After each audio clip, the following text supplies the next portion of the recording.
My name's Gerald Featherstone. I'm doing a PhD through the School of Social Work and Human Services. I'm studying part-time, and in my other role I'm the CEO of a community organisation at West End called Kamara Association, which is a family support and counselling and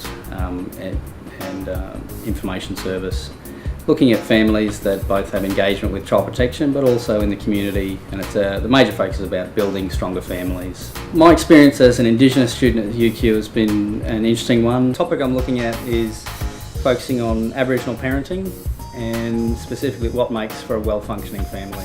It is part-time.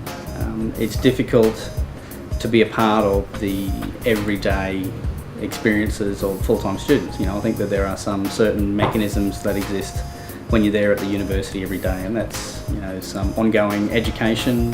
I know at the School of Social Work they did some social work, the proposal assistance, where they'd focus on developing your proposal. I tried to get to as many of those as I could, but it turned out to be problematic because I can't sort of leave my work and separate that into going into university to attend daytime classes. So for that it can be quite isolating, because it's not feeling like, well, how do I actually get the knowledge that I need whilst also maintaining the responsibilities that I feel and have. It is enjoyable, let's not get me wrong, it's the learning and the gathering of new knowledge and making links where previously you didn't see those. That can be quite exciting. It's sort of like developing your own garden of ideas, and it's really quite fulfilling, and it's about managing that and having the discipline to track between full-time work and part-time study. The most useful support I've found, it starts with family. If family know what you're going through, they're more likely to try and sort of come in and come on board and try and make it as easy as possible. And as I've said, it's my wife. She's following the same journey, or being in the same journey, not following. We're on that path together, and we all sort of understand. So having someone who understands what you're going through, people talk about PhDs, and before I did it, I must admit I thought, well, PhD, how hard could it be? In essence, it's not hard, it's just hard work. And it's hard work, repetitious, over and over and over, getting feedback, factoring the feedback into what you're doing. But the best part of the support is obviously having family that understand, making the time, and being able to share that with others.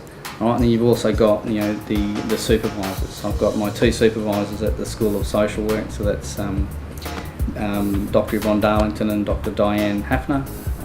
They've been fantastic. They provide information as needed. They're always available via email or phone. And it's about giving the information to me as soon as they can, so that I can sort of factor it in. When I did my undergraduate studies, I must admit I'd get my information back and be a bit upset or whatever it was, but I thought I did a really good assignment and it didn't turn out as good. Now it's like I see feedback as it's the development method. It's they're giving me this information to actually make me a better writer. And it's like, well, how do I use that? And it's almost like you're seeing the world from a different side. It's like, okay, well, that's interesting that they've said that. It's not quite what I intended. How do I change that? Or what are we doing? And it's almost like you create these discussions where you're sharing ideas, and that's really quite nice. Advice for other Aboriginal and Torres Strait Islander students: don't allow yourself to be isolated. The work can be hard enough when you're sharing it with someone, and it's even harder if you're trying to push it on by yourself. Be disciplined. Set yourself some time each day to do something on your work. Even if it's 15 minutes, because that's 15 minutes you don't have to come up with tomorrow or the next day. And that can be 15 solid minutes of serious work. It could be the equivalent of an hour of procrastination. Look at really using your supervisors, and that means understanding that they're there to help you. They're not there to provide criticism. It's actually about helping develop yourself into be the best researcher, student, writer, or whatever your goals are. Allow them in. Right? Don't sort of lock people out because we're worried or feeling shame about, am I going as well as I could? Don't be shy. Get out there. Present your information. Find anyone and anything. Your pet, a tree, your friends. If they'll listen to you, talk through your ideas, right? So that you can actually put them to words.